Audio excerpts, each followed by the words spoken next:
मित्रों नमस्कार। जैसा कि आपको ज्ञात है, प्रेरणा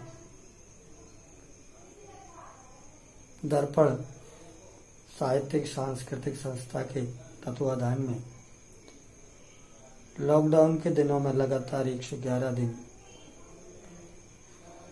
सफलतम आयोजनों के बाद काव्य मैराथन का आयोजन दिनांक 19/7/2020 को आयोजित किया गया है। इस आयोजन में मध्य प्रदेश के प्रतिनिधि रचनाकारों को लेकर मैं आपके सामने उपस्थित हूँ। प्रथम कवि के रूप में हमारे बीच में हैं कोरबाई जिला विदिशा मध्य प्रदेश से भाई प्रमोद जी चौहान। प्रमोद जी चौहान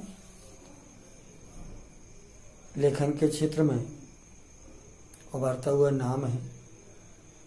हाल ही में इनकी एक पुस्तक प्रकाशित हुई है इन लॉकडाउन के दिनों में। तो आइए सबसे पहले हम सुनते हैं श्री प्रमोद चौहान जी का काव्य पाठ। मंच को सादर नमन। प्रेरणा दर्पण साहित्यिक एवं सांस्कृतिक मंच जो इस लॉकडाउन के दौरान भी लगातार 111 दिन से अपनी विभिन्न प्रकार की साहित्यिक गतिविधियों में सक्रिय रहते हुए रचनाकारों को एवं विभिन्न प्रकार की विधाओं के माध्यम से जुड़ा रहा और आज पुनः एक खूबसूरत कार्यक्रम काव्य मैराथन के तहत मंच के माध्यम से मुझे अपनी एक रचना प्रेषित करने का सौभाग्य मिला है। मैं मंच प्रेरणा दर्पण साहित्यिक एवं सांस्कृतिक मंच को साधुवाद और प्रणाम करते हुए अपनी इस वीर रस की रचना अवलोकन हेतु प्रेषित कर रहा हूँ। सुने एक मुक्तक कि मेरे दिल में सिर्फ हिंदुस्तान ही बसता है, मेरा सिर मेरे तिरंगे के सामने ही झुकता है। जब भी दुश्मन के कदम पड़े मेरी जमी पर, जब भी दुश्मन के कदम पड़े मेरी जमी पर, इनके सर कलम करने मेरा हाथ उठता है, इनके सर कलम करने मेरा हाथ उठता है। तब पंक्तियां समर्पित हैं उन वीर सैनिकों के लिए जिन्होंने राष्ट्र के रक्षा के खातिर अपना बलिदान दिया। सुने कि गलवान के उन वीर सैनिकों के निष्ठा में तुम सीस झुका देना, जो शहीद हुए देश के खातिर श्रद्धा के पुष्प चढ़ा देना, श्रद्धा के पुष्प चढ़ा देना, निष्ठा में तुम सीस झुका देना, निष्ठा में तुम सीस झुका देना। जो भूमि की रक्षा में लड़े, जो भूमि की रक्षा में लड़े, हंसते हंसते बलिदान हुए, उन वीर बावकरे योद्धाओं के याद में दीप जला देना, निष्ठा में तुम शीश झुका देना, निष्ठा में तुम शीश झुका देना। जो झुके नहीं मौत से डरे नहीं, जो झुके नहीं मौत से डरे नहीं, चीन की गीदड़ ललकारों से, अपने लद्दाख की रक्षा में जिसने युद्ध किया हाथ पैरों से, बने सिंह रण में जाकर टूट पड़े दुश्मन सेना पर, तोड़ी गर्दन और रीढ़ की हड्डी, उन वीर जवानों के बलिदान में निष्ठा में तुम शीश झुका देना, निष्ठा में तुम शीश झुका देना। ये हिंदुस्तान की माटी है, अरुणाचल हो या मेघालय, कश्मीर हो या फिर लद्दाख, ये भूखंड हमारी घाटी है। खड़े रहेंगे, लड़ते रहेंगे, अब पीछे हम ना हटेंगे, दुश्मन को मार भगाएंगे, तिल भर भी न भूमि देंगे, शत्रु के रक्त से तिलक करेंगे, तिरंगे में लिपट घर जाएंगे, विजय का ध्वज फहराएंगे। इन वीर सैनिकों की निष्ठा में तुम शीश झुका देना, इन वीर सैनिकों की निष्ठा में तुम शीश झुका देना। जो है सैन्य कुशल, जो है सैन्य कुशल व सच्चे नायक, जिनकी गाथाएं प्रेरणाप्रद, राष्ट्रभक्ति, वीरता, प्रेम गुण, साहस और पौरुष से भरी हुई, गुण ज्ञान सभी में पूर्ण निपुण, इनके गौरव आन बान व शान में, निष्ठा में तुम शीश झुका देना, निष्ठा में तुम शीश झुका देना। ये हिंदुस्तान के वीर सैनिकों की भूमि है, ये हिंदुस्तान के वीर सैनिकों की भूमि है, बलिदानी गाथाओं से भरी हमारी पृष्ठभूमि है। ये शिवाजी, महाराणा आजाद, सुभाष, भगत और लक्ष्मीबाई की पुण्य जन्मभूमि है। ऐसे वीरों की निष्ठा में तुम शीश झुका देना, ऐसे वीरों की निष्ठा में तुम शीश झुका देना, निष्ठा में तुम शीश झुका देना, श्रद्धा के पुष्प चढ़ा देना। जो बलिदान हुए शहीद, उनकी यादों में श्रद्धा सुमन अर्पित कर देना, घर में एक दीप जला देना, घर में एक दीप जला देना। मैं पुनः मंच को बहुत बहुत साधुवाद और धन्यवाद प्रेषित करता हूँ कि प्रेरणा दर्पण साहित्यिक सांस्कृतिक मंच के द्वारा जो हम जैसे नवीन रचनाकारों के लिए ये मंच दिया गया है, जिसके कारण हम साहित्यिक विधाओं से जुड़कर अपनी रचनाओं को प्रेषित कर पा रहे हैं। मैं मंच और मंच के समस्त समिति और उनके रचनाकारों को मैं साधुवाद और प्रणाम करते हुए धन्यवाद प्रेषित करता हूँ। बहुत बहुत धन्यवाद। जय हिंद, जय भारत। मित्रों, मध्य प्रदेश के प्रतिनिधि रचनाकारों के इस गुलदस्ते में से दूसरे कवि के रूप में मैं जिनको आवाज़ दे रहा हूँ, उनका नाम समकालीन कविता में किसी परिचय का मोहताज नहीं है। आप जाने माने समकालीन कवि हैं। साहित्य के क्षेत्र में योगदान के लिए आपको विभिन्न सम्मानों से सम्मानित किया जा चुका है। आपकी कविता में समय की धड़कन साफ सुनाई देती है। इनके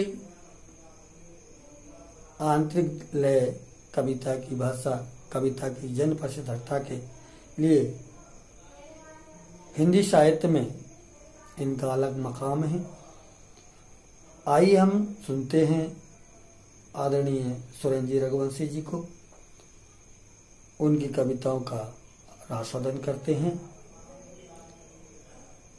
और दूसरे कवि के रूप में आपके सामने हैं अशोकनगर जिला गुना से, जिला अशोकनगर से ही आदरणीय सुरेंद्र जी रघुवंशी। नमस्कार दोस्तों, इस लॉकडाउन और कोरोना के कठिन समय में सबसे पहले मैं प्रेरणा दर्पण साहित्यिक और सांस्कृतिक मंच को धन्यवाद देता हूं, जिन्होंने मुझे अपने मंच पर कविता पाठ का और आप सबसे मिलने का अवसर प्रदान किया। दोस्तों, कुछ कविताएं मैं आपको आपसे साझा कर रहा हूं। पहली कविता है, एक छोटी सी कविता है, बारिश में बच्चे। बारिश के पानी में छत के पाइप के नीचे नहाते बच्चे बूंद बूंद से बनाते हैं इंद्रधनुष, वे दुनिया की सबसे बड़ी खुशी को उछालते हैं अपनी हथेलियों पर। दोस्तों, ये छोटी सी कविता थी। और एक कविता है, बुद्धा सिंह की तलाश। रेलवे की टिकट खिड़की के पास चिपका है बुद्धा सिंह की तलाश का पर्चा। नाम बुद्धा सिंह, उम्र 70 साल, हुलिया पर्चे में छपे फोटो के मुताबिक। शरीर गहरा, स्वभाव सीधा साधा। नीचे लिखे मोबाइल नंबर पर संपर्क करें। थाना कैंट, गुना, मध्य प्रदेश में। पता देने वाले को उचित इनाम दिया जाएगा।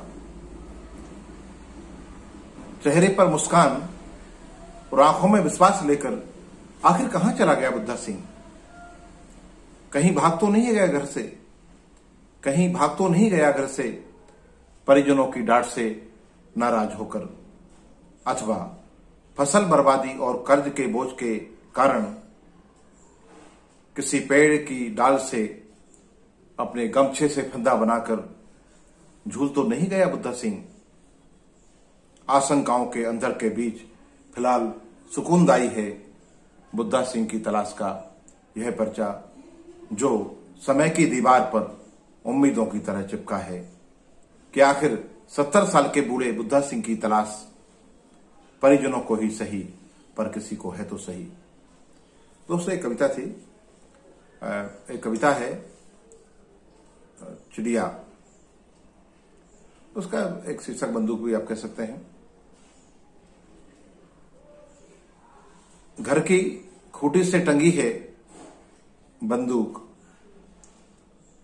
एक चिड़िया आई और उसकी नाल पर बैठ गई। दूसरी चिड़िया आई और उसके घोड़े पर बैठ गई। तीसरी चिड़िया आई, उसके कुंदे पर बैठ गई। चौथी चिड़िया आई, उसके पट्टे पर बैठ गई। इसी तरह आई बहुत सारी चिड़ियाएं और बैठ गईं बंदूक के अलग अलग हिस्सों पर। थोड़ी देर में बंदूक एक पेड़ में बदल गई। दोस्तों ये कविता थी बंदूक, और बहुत सारी कविताएं सुनाने के अवसर होते हैं, लेकिन समय की अपनी एक सीमा होती है। सबसे बड़ी बात यह है कि हम इस कठिन दौर में, कठिन समय में जी रहे हैं, जबकि धैर्य की सबसे ज्यादा जरूरत है और उतनी ही सावधानी की भी। हम अपने पूरे धैर्य के साथ सावधान रहें और आप सबको बहुत बहुत शुभकामनाएं। प्रेरणा दर्पण साहित्यिक और सांस्कृतिक मंच का एक बार फिर मैं हृदय से आभारी हूं कि जिन्होंने मुझे अपने मंच पर काव्य पाठ का अवसर दिया। बहुत बहुत धन्यवाद दोस्तों, नमस्कार। मित्रों, मध्य प्रदेश के चुनिंदा साहित्यकारों के इस गुलदस्ते में तीसरे कवि के रूप में मैं आपके सामने जिस नाम का परिचय कराना चाहता हूं, उनमें संत कुमार जी का नाम। आप भोपाल से हैं। आपके 4 कविता संग्रह प्रकाशित हो चुके हैं। आइए हम सुनते हैं उनकी रचनाओं को, उनकी कविताओं को। मित्रों नमस्कार, मैं संत कुमार मालवीय भोपाल से कुछ रचनाएं पेश करता हूँ। एक सर्वप्रथम एक मुक्तक है। जीवन की बिसात पर शतरंज का खेल जारी है। जीवन की बिसात पर शतरंज का खेल जारी है। सच की से हल्की और झूठ की मात भारी है। सच की से हल्की और झूठ की मात भारी है। हम तो उलझे ही रहे 64 खानों में आरो। हम तो उलझे ही रहे 64 खानों में आरो। हाथ में वजीर लेकर वे बोले अब बारी तुम्हारी है, अब बारी तुम्हारी है। एक रचना पेश है, समय परिवर्तन के ऊपर है कि कल क्या था, आज क्या और कल क्या हो जाएगा। जीवन का आनंद खो गया। बदलते वक्त को जाने क्यों नहीं मन स्वीकार करता है। बदलते वक्त को जाने क्यों नहीं मन स्वीकार करता है। न हंसता है, न रोता है, न सहज व्यवहार करता है। न बहती अब पुरवाई वो झरोखा बंद हो गया। न बहती अब पुरवाई वो झरोखा बंद हो गया। मुझे लगता है मेरे जीवन का आनंद खो गया। मुझे लगता है मेरे जीवन का आनंद खो गया। वो देखो त्योहारों पर धूम मचती थी। वो देखो त्योहारों पर धूम मचती थी। सारी बस्ती एक घर जैसी लगती थी। सारी बस्ती एक घर जैसी लगती थी। कहाँ गई वो निस्वार्थ मन की दुआ सलाम। कहाँ गई वो निस्वार्थ मन की दुआ सलाम। बेस्वाद हो गए अमराई के वे कच्चे आम। बेस्वाद हो गए अमराई की वे कच्चे आम। बारिश में वो सौंधी सी माटी नहीं महकती। बारिश में वो सौंधी सी माटी नहीं महकती। मेरे आंगन अब कोई चिड़िया नहीं चहकती। मेरे आंगन अब कोई चिड़िया नहीं चहकती। कहाँ गई वो निस्वार्थ मन की दुआ सलाम। बेस्वाद हो गए अमराई के वे कच्चे आम। बारिश में वो सौंधी सी माटी नहीं महकती। मेरे आंगन अब कोई चिड़िया नहीं चहकती। कहाँ गई वो पनघट की पनिहारिन। गुम हो गई लोहे को पीटती बंजारिन। गुम हो गई लोहे को पीटती बंजारिन। उस मेहनती काया को कौन इतने दर्द बो गया। मुझे लगता है मेरे जीवन का आनंद खो गया। मुझे लगता है मेरे जीवन का आनंद खो गया। और देखिए खुशियों की बात है, छोटी छोटी चीज़ों में खुशियाँ ढूंढते हैं कि नए कपड़े सिलवाने का होता था हर्ष। नए कपड़े सिलवाने का होता था हर्ष। गुड़ी पड़वा से प्रारंभ होता नव वर्ष। वो खुशियाँ थी छोटी छोटी। वो खुशियाँ थी छोटी छोटी माँ के हाथ की सौंधी सी रोटी। वो खुशियाँ थी छोटी छोटी माँ के हाथ की सौंधी सी रोटी। चौराहे पर चलती वो रस की चरखी। चौराहे पर चलती वो रस की चरखी और सेवैयाँ भाईजान के घर की। चौराहे पर चलती वो रस की चरखी और सेवैयाँ भाईजान के घर की। प्रीत की रीत में बैसाखी खास थी, प्रीत की रीत में बैसाखी खास थी, बड़ी बेसब्री से राखी की आस थी, बड़ी बेसब्री से राखी की आस थी। अनजान एक भाई आज अपनी बहना से हो गया, अनजान एक भाई आज अपनी बहना से हो गया। मुझे लगता है मेरे जीवन का आनंद खो गया, मुझे लगता है मेरे जीवन का आनंद खो गया। और देखिए अंतिम में कि आज पड़ोसी पड़ोसी को नहीं जानता, आज पड़ोसी पड़ोसी को नहीं जानता, भाई की बात को भाई नहीं मानता। आज पड़ोसी पड़ोसी को नहीं जानता, भाई की बात को भाई नहीं मानता। प्रगति की दौड़ है मतलब की यारी है, प्रगति की दौड़ है मतलब की यारी है। सच कहिए इसी के नाम दुनियादारी है, सच कहिए क्या इसी के नाम दुनियादारी है। जब चारों ओर स्वार्थ का साम्राज्य रहेगा, जब चारों ओर स्वार्थ का साम्राज्य रहेगा, तब कल का सूरज शायद हमसे यही कहेगा, कल का सूरज शायद हमसे यही कहेगा कि ढूंढो ढूंढो संवेदना के सारथी को, ढूंढो संवेदना के सारथी को, जाने कहाँ सो गया। मुझे लगता है मेरे जीवन का आनंद खो गया, मुझे लगता है मेरे जीवन का आनंद खो गया। नमस्कार मित्रों, ये हमारी खुशकिस्मती है कि हमारे बीच मध्य प्रदेश के जाने माने जनवादी, जन गीतकार, जन गजल गो परम आदरणीय कृष्ण बख्शी जी जैसे वरिष्ठ लोग मौजूद हैं, जिनके सानिध्य में, जिनके मार्गदर्शन में हम जैसे युवा रचनाकार लेखन के गुर सीखते हैं। तो मैं नहीं समझता कि उनका परिचय किसी परिचय का मोहताज है, तो मैं सीधे आपको उनसे रूबरू कराता हूँ। आइए सुनते हैं कृष्ण बख्शी जी की गजलों को, आनंद लीजिए कृष्ण बख्शी जी की रचनाओं का। बोलो बेटा। प्रेरणा दर्पण साहित्यिक एवं सांस्कृतिक मंच की ओर से मुझे आदेश मिला है कि मैं एक गीत सुनाऊं। सादर प्रस्तुत है ये गीत, सुनिए और अपनी राय से अवगत कराइए। ठहर सी ही गई है क्यों, ठहर सी ही गई है क्यों, रवानी को हुआ क्या है। ठहर सी ही गई है क्यों, रवानी को हुआ क्या है। ठहर सी ही गई है क्यों, रवानी को हुआ क्या है। ये गहरी इस तरह इतनी भयानक रात क्यों है, ये गहरी इस तरह इतनी भयानक रात क्यों है। लगे हैं पेड़ पौधे सूखने, ये बात क्यों है। ये गहरी इस तरह इतनी भयानक रात क्यों है। लगे हैं पेड़ पौधे सूखने, ये बात क्यों है। अचानक एकदम से बागवानी को हुआ क्या है। अचानक एकदम से बागवानी को हुआ क्या है। अचानक एकदम से बागवानी को हुआ क्या है। ये गहरी इस तरह इतनी भयानक रात क्यों है। लगे हैं पेड़ पौधे सूखने, ये बात क्यों है। अचानक एकदम से बागवानी को हुआ क्या है। ठहर सी ही गई है क्यों, रवानी को हुआ क्या है। दूसरा छंद सुनिए। घुमड़ते तो हैं काफी जोर से काले घने बादल, घुमड़ते तो हैं काफी जोर से काले घने बादल, कड़कती बिजलियां करती गगन में खूब ही हलचल। घुमड़ते तो है काफी जोर से काले घने बादल, कड़कती बिजलियां करती गगन में खूब ही हलचल। बरसता ही नहीं आखिर ये पानी को हुआ क्या है। बरसता ही नहीं आखिर ये पानी को हुआ क्या है। घुमड़ते तो है काफी जोर से काले घने बादल, कड़कती बिजलियां करती गगन में खूब ही हलचल। कड़कती बिजलियां करती गगन में खूब ही हलचल। बरसता ही नहीं आखिर ये पानी को हुआ क्या है। ठहर सी ही गई है क्यों, रवानी को हुआ क्या है। अंतिम छंद सुनिए। जिसे पाने को घर की हर दिशा बेहद तरसती है, जिसे पाने को घर की हर दिशा बेहद तरसती है, न वैसी गंध आती है न वो खुशबू बरसती है। जिसे पाने को घर की हर दिशा बेहद तरसती है, न वैसी गंध आती है न वो खुशबू बरसती है। तुम्हारे आंगने की रात रानी को हुआ क्या है। ठहर सी ही गई है क्यों, रवानी को हुआ क्या है। जिसे पाने को घर की हर दिशा बेहद तरसती है, न वैसी गंध आती है न वो खुशबू बरसती है। तुम्हारे आंगने की रात रानी को हुआ क्या है। ठहर सी ही गई है क्यों, रवानी को हुआ क्या है। ये गहरी इस तरह इतनी भयानक रात क्यों है। लगे हैं पेड़ पौधे सूखने, ये बात क्यों है।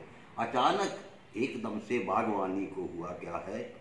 ठहर सी ही गई है क्यों रवानी को हुआ क्या है। घुमड़ते तो है काफी जोर से काले घने बादल, कड़कती बिजलियां करती गगन में खूब ही हलचल। घुमड़ते तो है काफी जोर से काले घने बादल, कड़कती बिजलियां करती गगन में खूब ही हलचल। बरसता ही नहीं आखिर ये पानी को हुआ क्या है, ठहर सी ही गई है क्यों रवानी को हुआ क्या है। जिसे पाने को घर की हर दिशा बेहद तरसती है, जिसे पाने को घर की हर दिशा बेहद तरसती है, न वैसी गंध आती है न वो खुशबू बरसती है। तुम्हारे आंगने की रात रानी को हुआ क्या है, ठहर सी ही गई है क्यों रवानी को हुआ क्या है, ठहर सी ही गई है क्यों रवानी को हुआ क्या है। हो गया बेटे।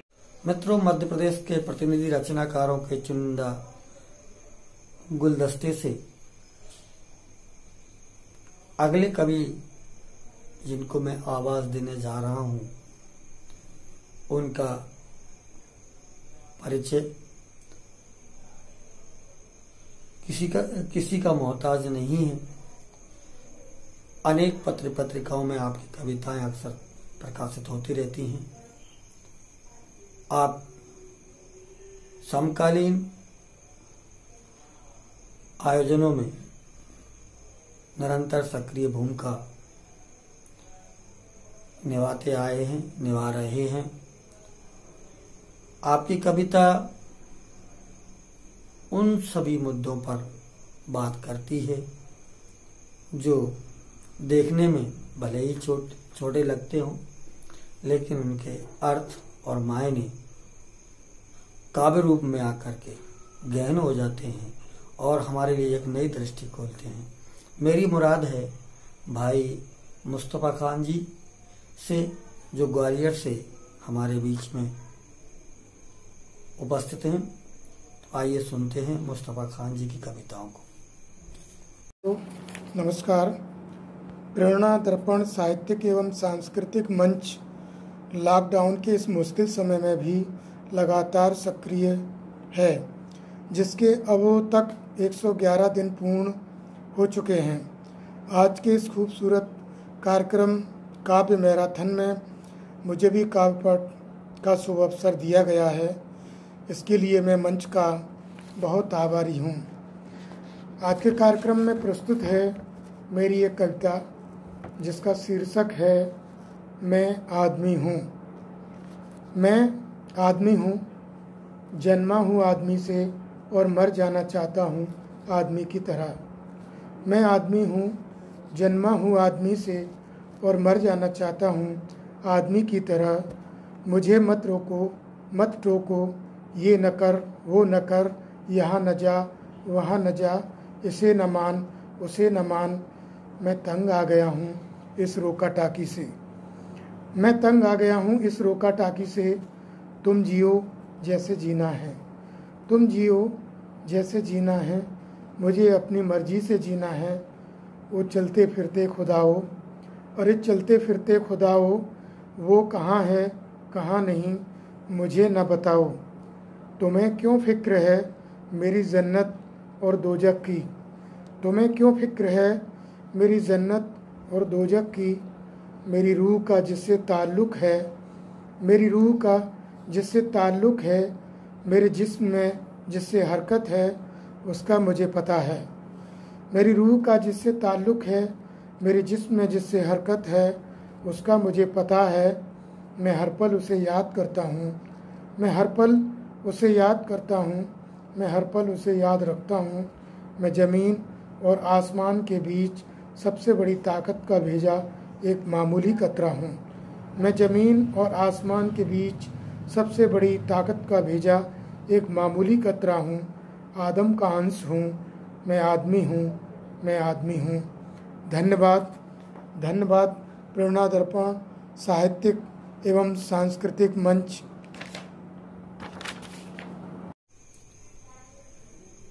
प्रतिनिधि रचनाकारों के इस गुलदस्ते में अगले रचनाकार के रूप में समकालीन जानी मानी चित्रकार आदरणीय प्रवेश सोनी जी का नाम किसी परिचय का मोहताज नहीं है। आप जितना गहन, गंभीर समकालीन लेखन कविता में रचती हैं, उससे ज़्यादा वृहद और विस्तृत फलक आपके चित्रकारी में स्पष्ट होकर आता है।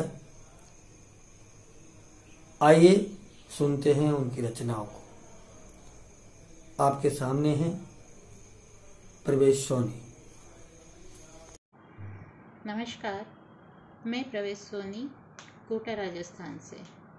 प्रेरणा दर्पण साहित्यिक एवं सांस्कृतिक मंच इस लॉकडाउन समय में भी लगातार सक्रिय रहा और 111 दिन पूरा कर आज के खूबसूरत कार्यक्रम काव्य मैराथन में मुझे काव्य पाठ करने का मौका दिया। इसके लिए मैं मंच की आभारी हूँ। मेरी कविता का शीर्षक है राखी। सड़क के किनारे कचरा बीनते हुए बड़े से होर्डिंग को उसने देखा, उसने भी देखा। दोनों ने खुद को होर्डिंग पे देखा। बीनी हुई पन्नियों से बनाई उसने रंग बिरंगी राखी और बांधी उसकी कलाई पर। चुपके से उसने कचरे के झोले में से निकाला कैडबरी चॉकलेट का खाली डिब्बा, थमाया उसके हाथ में और जोर से खिलखिलाए। आसमां भी थोड़ा झुका जमी की ओर, साथ साथ उनके वो भी खिलखिलाया। मित्रों, काव्य मैराथन के इस आयोजन में अभी तक आपने हमारे वरिष्ठ साथियों को सुना, युवा साथियों को सुना। आइए अब मैं मिलवा रहा हूँ आपको हमारे क्षेत्र की एक ऐसी प्रतिभा से जो न सिर्फ स्वयं काव्य कर्म में संलग्न है, बल्कि अपनी पीढ़ी के युवा रचनाकारों के लिए प्रेरणा और प्रोत्साहन सहित सहज मंच उपलब्ध कराकर उनको निखारने का काम कर रहे हैं। मेरा आज से भाई शोभाराम विश्वकर्मा जी से है, जो अपनी युवा पीढ़ी के लिए प्रेरणा स्रोत हैं। निरंतर अपने काम की, अपने कर्म क्षेत्र की विपरीत परिस्थितियों के बावजूद काव्य के प्रति उनका अनुराग अनुकरणीय और सराहनीय है। आइए सुनते हैं हमारे युवा साथी भाई शोभाराम जी विश्वकर्मा को। नमस्कार मित्रों, वरिष्ठ जनों को प्रणाम। प्रेरणा दर्पण साहित्यिक एवं सांस्कृतिक मंच इस लॉकडाउन के समय में भी लगातार सक्रिय रहा है और इस मंच ने अपना 111वां दिन सफलतापूर्वक पूर्ण किया है। इस मंच ने काव्य मैराथन 2020 के नाम से एक बहुत ही खूबसूरत कार्यक्रम आयोजित किया है, जिसमें मुझे भी अपना काव्य पाठ करने का अवसर प्रदान दिया है। उसके लिए मैं इस मंच का अपना आभार व्यक्त करता हूँ। मैं अपनी एक रचना जिसका शीर्षक है बेटियाँ आप लोगों के समक्ष रख रहा हूँ। सुने। पिता के जिगर का हिस्सा है बेटियाँ, पिता के जिगर का हिस्सा है बेटियाँ, माँ की नज़र का किस्सा है बेटियाँ, माँ की नज़र का किस्सा है बेटियाँ। पूत कपूत ये सब, पूत कपूत ये सब कुल का चिराग हैं, पूत कपूत ये सब कुल का चिराग हैं, कुल के तर्पण की तपस्या है बेटियाँ, कुल के तर्पण की तपस्या है बेटियाँ, पिता के जिगर का हिस्सा है बेटियाँ। रिश्तों के मकड़ जाल के धागे हैं कमज़ोर, रिश्तों के मकड़ जाल के धागे हैं कमज़ोर, पर हर रिश्ते का पक्का रस्सा है बेटियाँ, पिता के जिगर का हिस्सा है बेटियाँ। शब्दों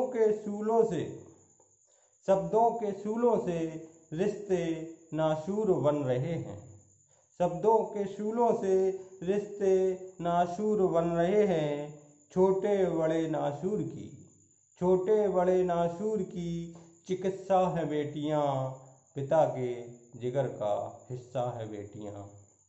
ये नज़रों का नूर हैं, ये नज़रों का नूर हैं कुल का कोहिनूर, ये नज़रों का नूर हैं कुल का कोहिनूर। गुल चंचल चुलबुल मन लिप्सा है बेटियां, पिता के जिगर का हिस्सा है बेटियां, माँ की नज़र का किस्सा है बेटियां। आपका बहुत बहुत धन्यवाद। मित्रों, आइए चलते हैं हम अगले रचनाकार की ओर। अगले रचनाकार का परिचय किसी परिचय का मोहताज नहीं है, लेकिन मैं उनको ससम्मान पटल पर आवाज दे रहा हूं।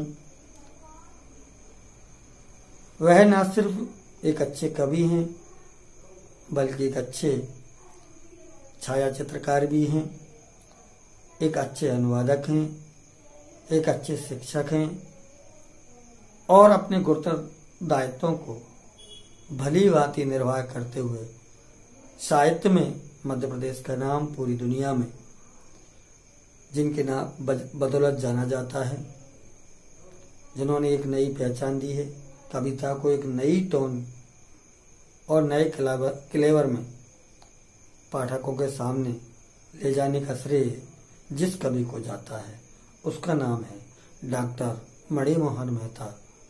तो आइए सुनते हैं डॉक्टर मणिमोहन मेहता जी से उनकी कविता। नमस्कार। प्रेरणा दर्पण साहित्यिक एवं सांस्कृतिक मंच के इस पटल से मैं आप सब सुधी श्रोताओं का अभिनंदन करता हूं, स्वागत करता हूं।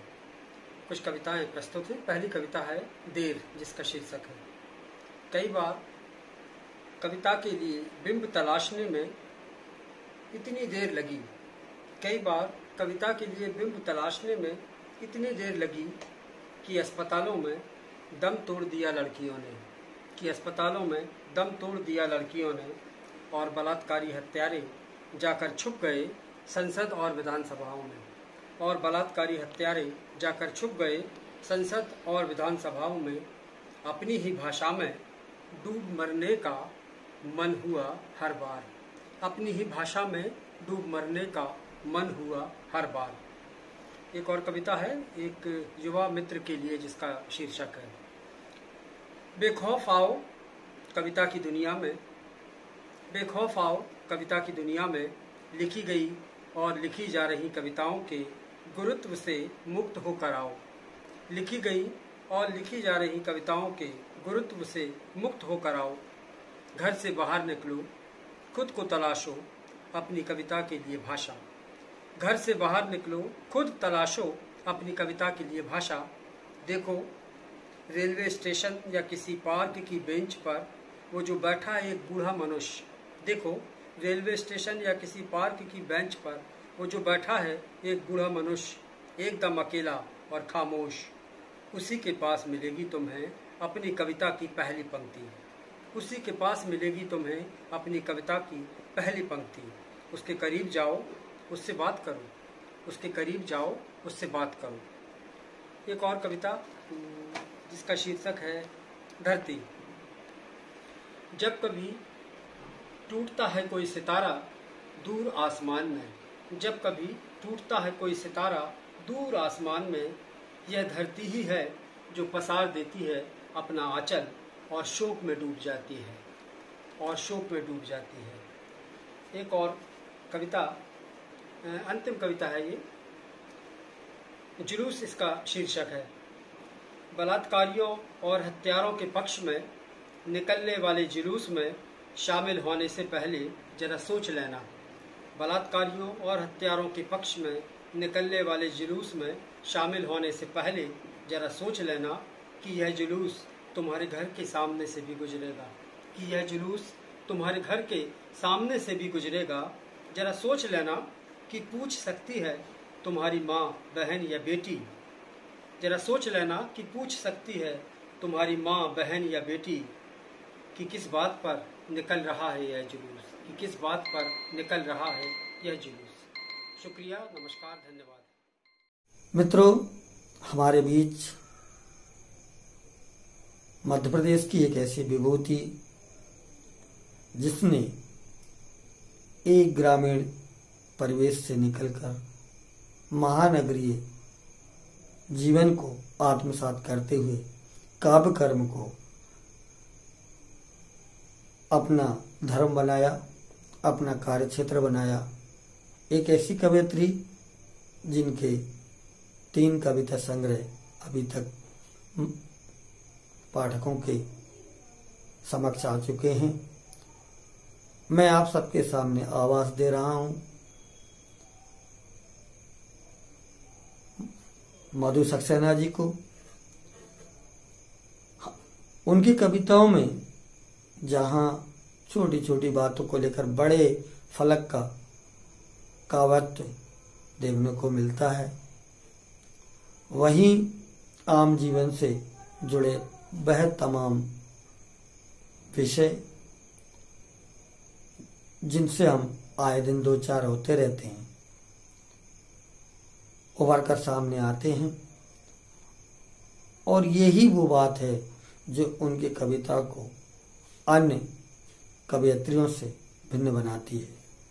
आइए सुनते हैं मधु सक्सेना जी को।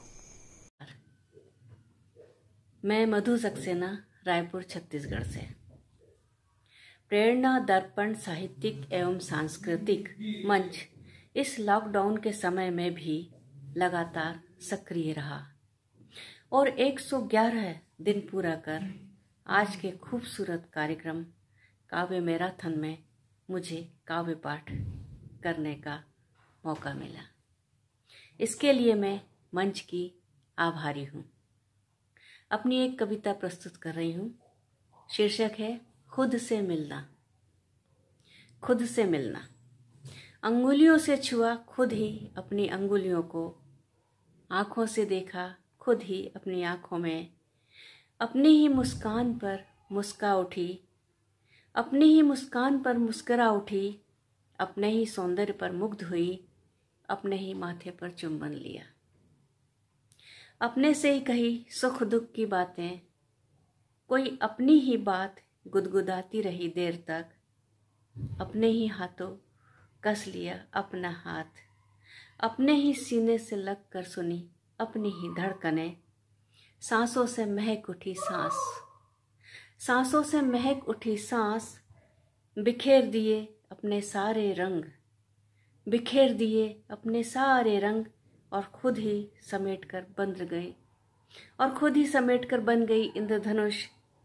पंच तत्वों में विलीन होती रही बार बार, पंच तत्वों में विलीन होती रही बार बार, पुनः पुनः लिया अपना हिस्सा, बार बार गढ़ा खुद को खुद ही। अपनी ही महक से महकती रही, अपनी ही महक से महकती रही, खुद ही खो गई खुद में। तुमसे मिलकर लगा, तुमसे मिलकर लगा, खुद से ही मिली हो जैसे पहली बार। तुमसे मिलकर ये लगा, खुद से ही मिली हूँ जैसे पहली बार। धन्यवाद। मित्रों, इटारसी मध्य प्रदेश में नर्मदा के किनारे वह स्थान, वह क्षेत्र जहाँ से माखनलाल चतुर्वेदी जी ने संपूर्ण देश को काव्य में नया समकालीन, उस समय गुलाम भारत में आजादी को अलग जगाने वाला काव्य दिया है। उसी जमीन से एक नाम हमारे बीच में आता है, वो नाम रामकिशोर नाविक जी का है। रामकिशोर नाविक जी अपनी गजलों में जिस जिंदा दिली का उपयोग करते हैं, उससे पाठक अभिभूत हुए बगैर नहीं रह पाता। रामकिशोर नाविक जी की गजलें न सिर्फ मौज मस्ती की गजलें हैं, बल्कि उन गजलों में गहराई के वह तल हैं जिन तक पहुंचना हमारे लिए नामुमकिन नहीं तो कठिन अवश्य है। उनकी गजलों की भाषा सहज, सरल और जोश और अनुभवों से परिपूर्ण है। तो आइए आज आनंद लेते हैं हम आदरणीय रामकिशोर नाविक जी की गजलों का। मिलते हैं रामकिशोर नाविक जी से। प्रेरणा दर्पण साहित्यिक सांस्कृतिक मंच के पेज पर मैं रामकिशोर नाविक इटारसी से 4 मिसरे देखें। दर्द दिल में जतन से बसाया गया, तब कहीं गीत महफिल में गाया गया। रात भर आँख से खून टपका किया, तब कहीं शेर एक गुनगुनाया गया, तब कहीं शेर एक गुनगुनाया गया। और एक छोटी सी गजल। छोड़िए व्यर्थ तकरार के सिलसिले, छोड़िए व्यर्थ तकरार के सिलसिले, ढाई आखर में हैं सार के सिलसिले, ढाई आखर में हैं सार के सिलसिले। मैं ना उनसे मिलूं, मैं ना उनसे मिला, वो ना मुझसे मिले, मैं ना उनसे मिला, वो ना मुझसे मिले। और चलते रहे प्यार के सिलसिले, और चलते रहे प्यार के सिलसिले। वक्त खोटे खरे सबकी पहचान है, वक्त खोटे खरे सबकी पहचान है। आग है वक्त की मार के सिलसिले, आग है वक्त की मार के सिलसिले। और शेर देखें। जिंदगी ने बहुत कुछ दिया शुक्रिया, जिंदगी ने बहुत कुछ दिया शुक्रिया। साथ है जीत के हार के सिलसिले, साथ है जीत के हार के सिलसिले। बात फूलों की हो, बात फूलों की हो, साथ खुशबू रहे। बात फूलों की हो, साथ खुशबू रहे। कितने बेकार हैं खार के सिलसिले, कितने बेकार हैं खार के सिलसिले। अंतिम शेर। जिंदगी होगी खुशियों से लबरेज फिर, जिंदगी होगी खुशियों से लबरेज फिर। दिल में हो रब की झनकार के सिलसिले, छोड़िए व्यर्थ तकरार के सिलसिले। ढाई आखर में हैं सार के सिलसिले, ढाई। मित्रों, आप सबने बारी बारी से जिन रचनाकारों को सुना, मैं आप सबका हृदय से आभारी हूँ। मैं भी चाहता हूँ कि इस क्रम में, इस यज्ञ में, इस काव्य मैराथन में मेरी अपनी भी काव्यांजलि आपके आयोजन में शामिल हो। तो आइए सुनते हैं मेरी गजलों को। मित्रों नमस्कार, प्रणाम। प्रेरणा दर्पण साहित्यिक सांस्कृतिक मंच ने लॉकडाउन के दौरान लगातार 111 दिन का साहित्यिक आयोजन पूरा कर काव्य मैराथन का आयोजन किया है, जिसमें मंच प्रदान करने के लिए मैं मंच का आभारी हूँ। प्रस्तुत है मेरी एक गजल की मतलब कुछ यूं कहा कि कुछ चेहरे अनजान लगे हैं दीवारों के पीछे, कुछ चेहरे अनजान लगे हैं दीवारों के पीछे, जाने कितने कान लगे हैं दीवारों के पीछे। कुछ चेहरे अनजान लगे हैं दीवारों के पीछे, जाने कितने कान लगे हैं दीवारों के पीछे। हम अपने घर में हैं लेकिन कहाँ सुरक्षित हैं, हम अपने घर में हैं लेकिन कहाँ सुरक्षित हैं। सारे दुश्मन आन लगे हैं दीवारों के पीछे, सारे दुश्मन आन लगे हैं दीवारों के पीछे। खस्ता हाल पलस्तर इनके रंग हुए फीके, सर देख लें कि खस्ता हाल पलस्तर इनके रंग हुए फीके। आयु के वरदान लगे हैं दीवारों के पीछे, आयु के वरदान लगे हैं दीवारों के पीछे। जाने कितने कान लगे हैं दीवारों के पीछे, जाने कितने कान लगे हैं दीवारों के पीछे। और ताजमहल हो लाल किला हो या हो गढ़ चित्तौड़, ताजमहल हो लाल किला हो या हो गढ़ चित्तौड़, पत्थर क्या इंसान लगे हैं दीवारों के पीछे, पत्थर क्या इंसान लगे हैं दीवारों के पीछे। जाने कितने कान लगे हैं दीवारों के पीछे। दो टकिए वो लोग पसीना छोड़ गए अपना, दो टकिए वो लोग पसीना छोड़ गए अपना। वो सपने बेजान लगे हैं दीवारों के पीछे, वो सपने बेजान लगे हैं दीवारों के पीछे। बड़े बड़े बैनर सस्ते हैं कभी कभी इन पर, बड़े बड़े बैनर सस्ते हैं, बड़े बड़े बैनर सस्ते हैं कभी कभी इन पर। लानत और सम्मान लगे हैं दीवारों के पीछे, लानत और सम्मान लगे हैं दीवारों के पीछे।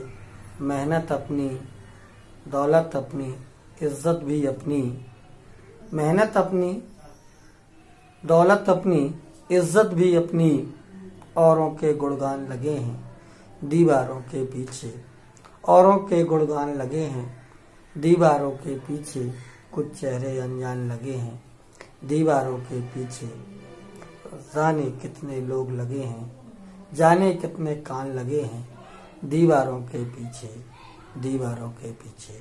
बहुत बहुत धन्यवाद मित्रों, नमस्कार। चंद्रा हॉस्पिटल विश्व की सभी आधुनिक और बुनियादी सुविधाओं से परिपूर्ण एक world class multi speciality hospital, Mahavir enclave Palam डावडी रोड पर स्थित साउथ वेस्ट दिल्ली का एकमात्र मल्टी स्पेशलिटी हॉस्पिटल, जहां 24 घंटे आपकी सेवा में उपलब्ध हैं वेल क्वालिफाइड डॉक्टर्स और हेल्पिंग स्टाफ। डॉक्टर CM भगत द्वारा स्थापित भगत चंद्रा हॉस्पिटल आपकी सेहत का ख्याल रखना ही इसकी प्राथमिकता है, वो भी अफोर्डेबल।